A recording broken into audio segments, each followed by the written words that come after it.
So there's lots of reporting on the supposed MAGA infighting over the Epstein issue, right? It's like, are they tearing each other apart? What's going to happen? That's what the mainstream media is really focusing on. And that's a very interesting, fun question, but it's not the real importance of this renewed interest in Epstein.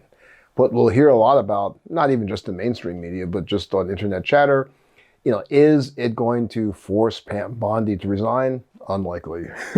Will it force Dan Bongino, the deputy director of the FBI, to resign? Who cares? He's not doing anything anyway. That's not where the real action is in this case. I'm a former sex crimes prosecutor. We can talk about what's really going on with Epstein, but what's also, because we are the intersection of law and politics, let's talk about where the real gold is. It's not really about the trafficking right now. Is it about Epstein's suicide, that very mysterious, convenient timing for the suicide? Is it about who's on the list? Maybe. But there is something far more valuable here than any of those things. So we're going to talk about that. But first, let's remember to subscribe to our channel, Intersection of Law and Politics. Make us the best, the brightest, the biggest channel there is for legal analysis and where it intersects with politics, because it does all the time. So I said, the real gold here in this renewed interest in Epstein is not where most people may think it is, and certainly not where mainstream media thinks that it is. They love covering this infighting like a spectator sport, right? Just like they love covering elections like a spectator sport. Will Laura Loomer win? Laura Loomer versus Pam Bondi. Loomer versus Bondi, the rematch. Dan Book, how do you pronounce the name? Bongino versus Bondi. Tucker Carlson versus everybody, right? That's a show, but it's not the show that matters. Now, what do we know about the Epstein case? Refresh our memories. The important part here is we know that DOJ, through Trump officials, botched the original case against him, basically letting him walk the first time that they understood what he had done and were beginning to understand the full import of it. Alex Acosta was the United States attorney for that section of Florida that had jurisdiction over it. He gave him a sweetheart deal. He gave Epstein a sweetheart deal.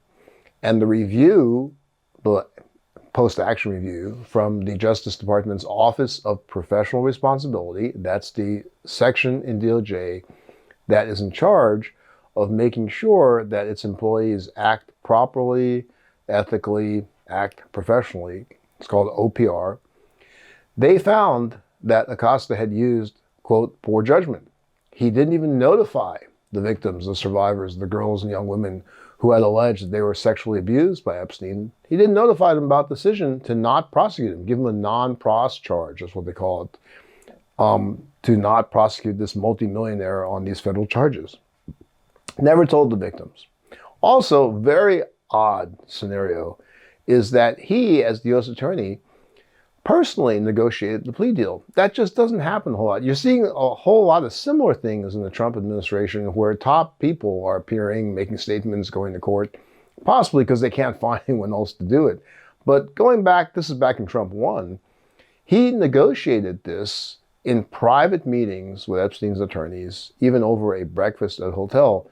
Very odd, really makes you question the transparency involved. Now, once Epstein was indicted, Alex Acosta resigned.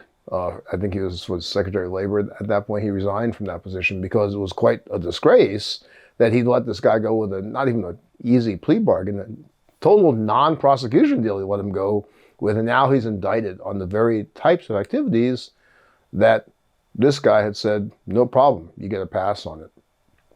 Of course, we all know Epstein then hung himself while awaiting the trial after he was charged.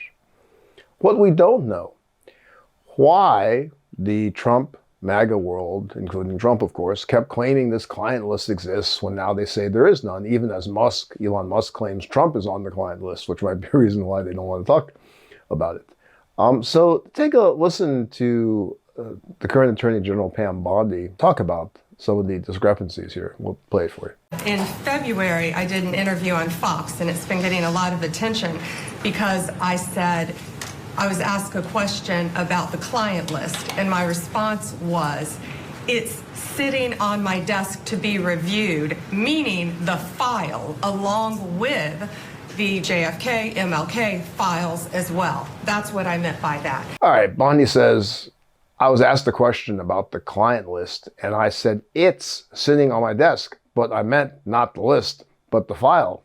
Okay, I mean, fine, I really find that hard to follow. Needs the word it there. It's just a side note. I mean, what a weird lineup, is having her, the Attorney General, sitting next to the Secretary of State, addressing what? The Crown, the banner headline says, the impersonation of Marco Rubio. I mean, who would want to impersonate Marco Rubio?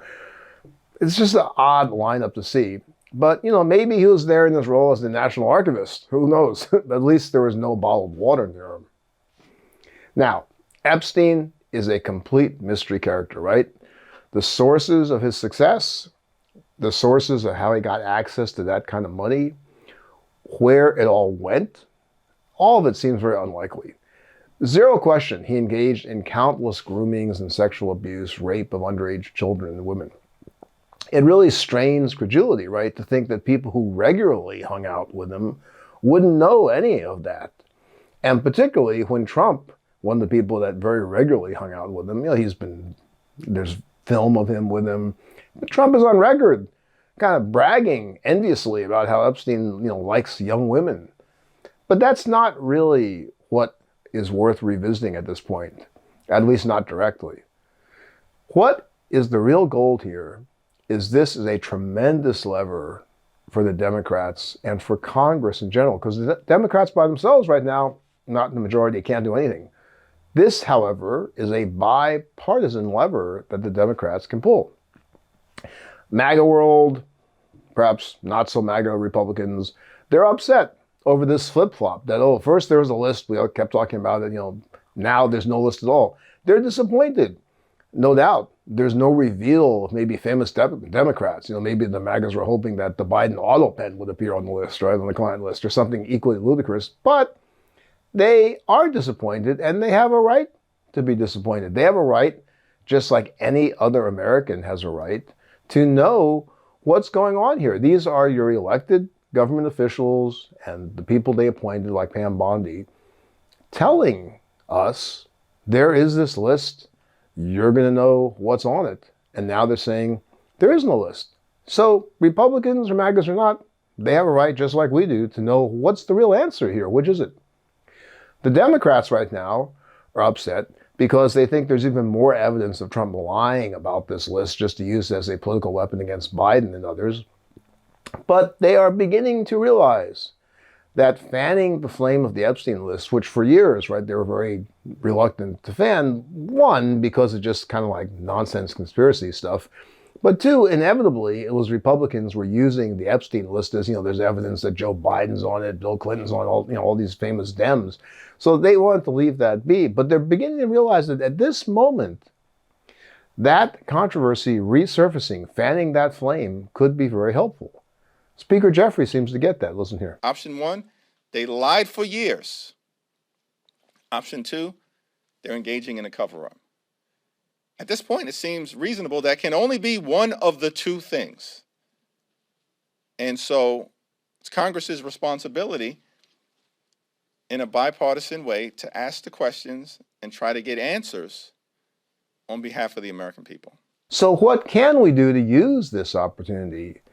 We can get bipartisan buy-in, and Jeffries alludes to that, to shine light on how Bondi and Trump lied. And if there are no names implicated, okay, let's explain what you did. How do you know there are no names implicated?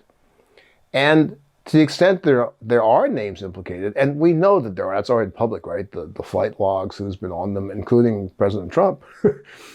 Give them immunity if you have to testify. Interview some of these folks. Start with, like any other investigation, start with the low-hanging fruit, lower-level people. Have them come and talk to bipartisan investigation into what's going on here. MAGAs, Republicans will be happy because it's uncovering, what is the deal here? Are the Dems, getting protected? Did somebody betray us? Why did Bondi say there is a list and then there wasn't a list? And it's great because the Democrats get to help legitimately uncover those questions, but at the same time, it's going to bring forth the outright blatant lying about the list that Trump and his supporters engaged in. Bring out some of the survivors and the victims. Bring sunlight to it. Support them. Give them even a stronger voice. If they're subpoenaed, whatever settlements they entered into, maybe they're non-disclosure agreements, the settlements are confidential. When they're subpoenaed, that kind of cuts through all that stuff. They have to come testify. And by giving them support, by amplifying their voice, you're going to find, very likely, more victims, more survivors are going to come forth because they're going to see these people being listened to, they're not being retaliated against, and we may learn a whole lot more about the patrons of Epstein, his enablers, and how they abused all of these children and young women. We'll learn more about that. Very likely. That's what usually happens when people support the survivors to testify. Now, we obviously can't depend on DOJ for any of this right now, right? But Congress can certainly do it, and it's a unique opportunity for us, for the Democrats, because it has bipartisan appeal. And it's bipartisan appeal that gives leverage to Congress. And this is a Congress hasn't been able to do much, either not interested in doing much, or they lack the power. But here is an opportunity to use that power and use it for good, the way Congress should be using that power. We will keep an eye on this, see if they can do this, and we'll talk to you soon. Thanks. Can't get your fill of Legal AF? Me neither. That's why we formed the Legal AF Substack. Every time we mention something in a hot take, whether it's a court filing or a oral argument, come over to the Substack. You'll find the court filing and the oral argument there, including a daily roundup that I do called, wait for it, Morning AF. What else? All the other contributors from Legal AF are there as well. We got some new reporting. We got interviews. We got ad-free versions of the podcast and hot takes. Where? Legal AF on Substack. Come over now to free subscribe.